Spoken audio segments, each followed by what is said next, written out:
Hey fam, my name is Gabby. Welcome back. Your daily dose of social media birth control. Kids do crazy things.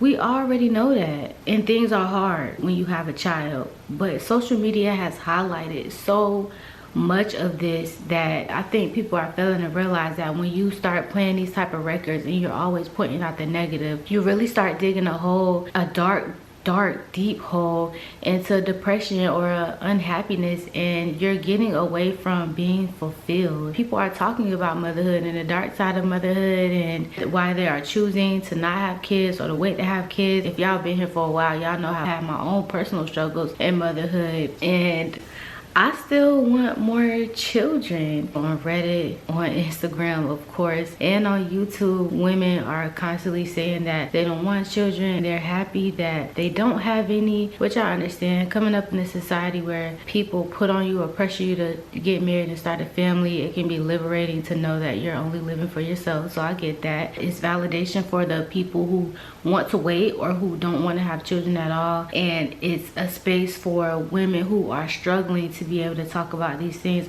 which I think is so awesome for moms to have a space to be real and talk about things that are hard, things that hurt them. But on the other end, you have moms who do have children who are saying things like their kids don't make them happy, their children don't fulfill them. If they could go back, they would choose not to have children. People state that their mom told them, as much as I love you, if I could go back, I would not have kids. That's so sad. Now, if you're a woman and you're like, I don't want kids, I'm not interested in ever having kids, no, that's not for me, you go, sis. Good for you. I'm so happy that you found that out, because so many women don't know what they want. They think they know what they want, or they get in a situation where they end up having a baby and then they wish they could go backwards and they cannot go backwards. And so for you to know that beforehand is amazing. You know yourself, you know what you want. It's so much better for a woman to know she doesn't want to have kids and doesn't have them than a woman who doesn't want to have kids or even wants to have kids and has them and does not treat them right. So I commend every woman who knows that that's not what she wants. But the downside for that for me is that a lot of these same women, you can just tell that there's a lot of hurt behind the decision that they made or the communication to other people that that's their life decision, because they try to make it sound like they dodged a bullet or they're better than other women who have kids in general or who have kids and are struggling. So if y'all don't know already, I have an 8-year-old and I have a 2-year-old, and I want to touch on that today and why I want to have more children. Originally, I wanted 5 kids. I had always wanted a big family, and then I had my first, and I kind of knew off the gate that something was different. I had been around children all my life and everything just seemed so much harder with her. And then she got diagnosed with ADHD when she was 7. She's 8.5 now. It's been a whole whirlwind of learning about the condition, how her brain is literally different from mine and most other people's, and just trying to figure that whole thing out. It's been a lot of stress. Before she got her diagnosis and I knew what was going on, it was so many times where I thought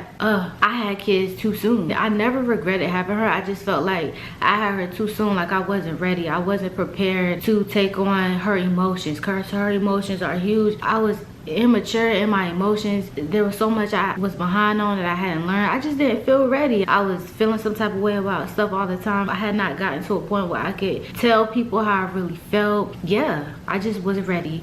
And then when I started processing through all of those things, I got to a point where I had to be more positive about everything and see all of the greatness and the beauty and how I've grown, because there's so many things that my child showed me about myself that I didn't know about me or my childhood that helped me to grow. And so once I was comfortable with the one child I did have, I started thinking, okay, maybe I'm just not meant to have a lot of children. Maybe I'm only meant to have a one and done. But that leads into the second reason that I wanted to have more children. The first was because I wanted a big family. The second reason I want to have children is because I know at some point their parents are not going to be here, and I don't want to leave my child in the world alone. But I was so scared because I'm like, if I already been struggling with this one, what am I gonna do with 2? When I had my son, he just brought a whole balance to this family. It's just been so great. But I had a real honest conversation with myself, like, okay, I just imagined my life 20 years from that point, me being a single person, having one child, talking to her, keeping up with her and everything, and I guess me living my easy life in my nice condo or whatever, and all the other details of how I thought freedom basically looked like for me at that time. And it was the perfect picture of what at that time I thought would be a perfect life then, if that makes sense. And I was looking at the mental image I created in my head, and I'm like, that feels so lonely and empty. I don't want that. And that's when I knew that my hardships were making me want to just call it quits, and I just couldn't allow that, which is the third reason why I want to have more kids, is because my kids show me. My kids help me to become me. They help me grow, and they help me see my flaws, and they do this without even trying. They just be themselves. And when I get irritated by something, or if I feel some type of way about something, I know it's me, because they're just living their little lives. Now, I do instill respect, diligence, responsibility, and all that in my little ones, even my 2-year-old, but I also treat them like humans. I treat them like I care, because I do care. I think a lot of times we do make parenthood a lot harder than it has to be, because we're trudging our way through the whole time. It's this whole mindset of, I hate it here, I wish I never got here, and I can't wait till these kids get grown. They don't make me happy, they don't fulfill me. They just be waiting on their kids to get a job and get out 18, and they just want them to go figure it out themselves. And for some children, that could be all right. They can go out there and figure it out themselves, and other kids are going to struggle and have resentment and all type of stuff. I think I was going down that same pathway. No, I don't even think. I know I was going down that same pathway too, until I started having more conversations with my daughter. Kids are smart, okay? And certain things that she would say really had me thinking, wow, I need to change my mindset. I need to get right. Kids will really show you some parts of you that need help. It will really show you parts of you that you really messed up and that you're wrong. And you'll never see that if you only see them as an insolent little child that needs to be put in their place and to listen to you. I don't believe people gonna get that relationship to the full if they just raise their children, because you just treating them like school. You're just doing it to get it done, and you get them out. You can't really expect to have the most fulfilling relationship after treating them like that. We're just selfish at the end of the day. We want everything to go our way. We want to do the things that we want to do. Even the whole you having children because you want to have children, I don't think that's a bad thing. I think it's selfish when they don't come out like you want, or the experience is not like you wanted it to be, and so then you don't want them anymore. A lot of this stuff is very hard, but I talk to my kids like, I don't really yell at my kids anymore. That's something I worked very hard to not do. I didn't even know I had such a problem with yelling. Never really saw anything with people yelling at their kids, but it was the amount that I was doing that I was like, okay, this is not right. I gotta change this. And when I do, I still circle back around at some point and I say, I apologize for yelling at you. You know, I know I don't have to yell to get my message across. And then I'm creating a situation where she's only gonna respond if I yell, because to her, mama yelling means she's serious. No, you need to know I'm serious before I have to raise my voice at you. And I don't want to teach my child that yelling in conversation is a normal thing. So you're either going to be that type of parent who just sulks the whole time, or you're going to go through the mud and try to be better for yourself and for your children. I do believe that God gives us certain children to pull certain things out of us to make us better people. And you're either going to embrace that and go through the hard stuff, or you're going to run away from it. So yeah, my kids make me so much better, even if I got to go through hell to get there. I would say the fourth reason that I want to have more children is because I want my children to be the best beacons of life in this world that they can be. And I know I cannot control that. I literally cannot. All I can do is do the best I can to be the best mother I can be for them. Now, however they turn out in the end, that's them and that's between them and God. But if I have the opportunity to nurture and raise these little children to be loving, helpful, empowered people that will do great things in this world in some kind of way, I'm gonna do that. Whether they're making people smile and making people's day at a coffee shop, or if they're the CEO of some company, or it doesn't matter how big or small, it doesn't matter what you're doing, you can always be impactful in somebody's life. And I want to be able to do, especially now that I'm here as a mom, I want to do the best I can to send good humans into this world. And I'd say the last reason that I want to have more children is because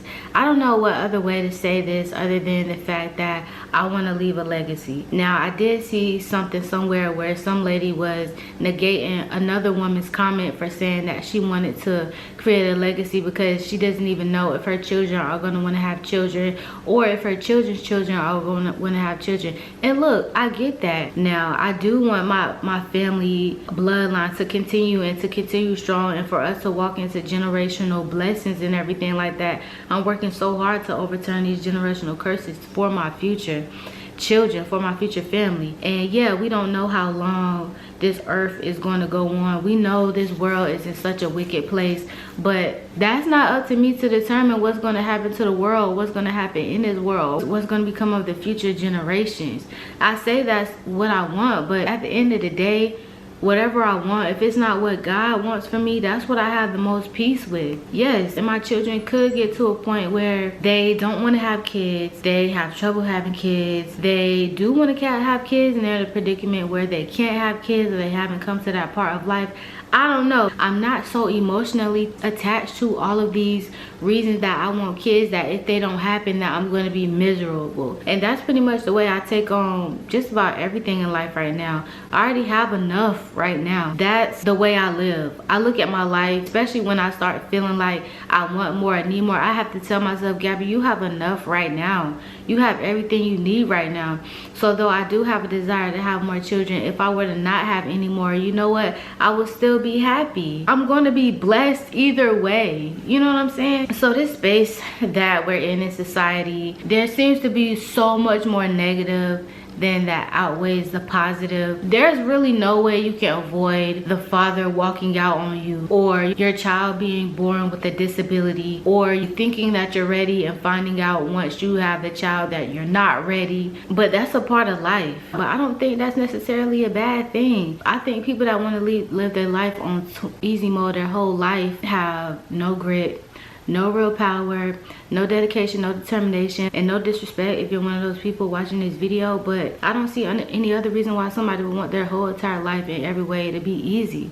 The only way that would be possible is for you to avoid any and everything that would provide any challenge, any resistance, anything that made you even the slightest bit uncomfortable. You could want to have children but be afraid to be abandoned by that child's father and never having children, and miss out on the blessing of having a child with somebody who possibly would have never walked out on you. And even if y'all didn't make it, they still would have been a good father. As women, like we doing stuff with men that we wouldn't even consider having a baby by. You only get to be a child one time. I tell my kids this all the time. You only get to be a child one time. So I'd like for it to be as peaceful and loving as we are able to make it. So let's work together, because you'll be an adult once you become an adult the rest of your life. And I tell myself, Gabby, you only get to raise them one time.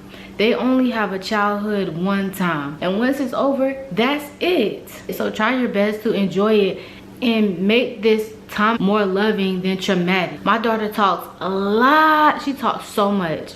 And that was a struggle for me for a long time. So it's at a point now where I've come to find what works for us. Sometimes we play the silent game, and sometimes she's the one who even offers to play. And sometimes I'll be like, okay, you just talked for the last hour straight, and she'll start laughing. So let's take a break from talking right now and just, you know, enjoy each other, or you can take some time to do independent time. Things like, can you just be quiet? Can you hush? Can you stop talking? Are things that used to be in my vocabulary. But I know better now, and that's a part of being a parent, is growing with your children, growing as a person. How horrible does that sound? It sounds so bad, but I don't feel as bad just because I know I've grown from that, one, and two, parents say stuff like that. I've had stuff like that said to me, and I hear stuff like that in public and grocery stores and stuff all the time. But there are so many other nicer ways. I used to felt like I was hopping on the train of gentle parenting. I don't connect with gentle parenting, because there are some things they do in gentle parenting that I'm just not totally for. Like, if my child were to scream, "I hate you," I'm not gonna be like, that's valid. That's valid. You can feel the way you feel. That's toxic. I have feelings too, and I let my kids know I have feelings too. But I learned a lot of this stuff along the way, and we're moms now, you know, so we're here. And I just really feel like you either have the option of giving your child away, growing with your child through all of the hardships, or being bitter the whole time and causing damage to your children along the way. It's good to have a safe space for mothers to be able to talk about these things, but complaining will never get you anywhere. There's this quote that says, the more you focus on something, the more you magnify that something. So the more you focus on the problem, the bigger the problem's going to get, and the more problems are going to arise. And that's so true in motherhood and parenthood. I also heard this quote that I really love so much, and that helped me a lot in my motherhood journey, is that it takes a childhood to raise a child and a childhood to mature. It takes us a long time to pick up these ideals, these societal norms, these rules. Like, children really have a lot to take in. I think the best thing to do is try to grow and heal through whatever you're experiencing with your kids. Motherhood is not a walk in the park. Parenthood in general is not a walk in the park, but most things that we do have to put in sacrifice for to get something beautiful out the end, or see the beauty in right now, is not going to be easy. Most things in life are not going to be easy, and we're going to have to walk through, crawl through, or go through hell through, at least sometimes. It doesn't have to be like that or feel like that every day. And I just pray peace over people who are going through the struggles with this, and you find the beauty of it throughout it. I hope y'all enjoyed this video. I love y'all so much, and until the next one, and peace and love. I'm out.